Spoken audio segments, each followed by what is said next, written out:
সাহাবীগণের মধ্যে সবচেয়ে বেশি লজ্জাশীল কে ছিলেন? ক আবু বকর রাদিয়াল্লাহু আনহু, খ ওসমান রাদিয়াল্লাহু তাআলা আনহু, গ আয়েশা রাদিয়াল্লাহু তাআলা আনহা, ঘ খাদিজাতুল কুবরা রাদিয়াল্লাহু তাআলা আনহা।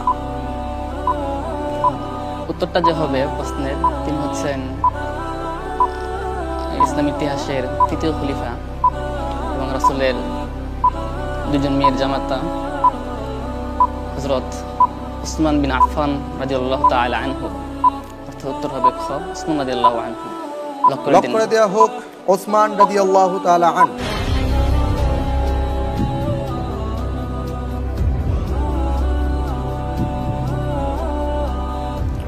আপনি যে উত্তরটি দিয়েছেন আমি দেখতে পাচ্ছি আপনার উত্তরটি সঠিক হয়েছে। আলহামদুলিল্লাহ। রাসূল সাল্লাল্লাহু আলাইহি সাল্লাম বলেছেন যে আমার উম্মতের মধ্যে সবচেয়ে বেশি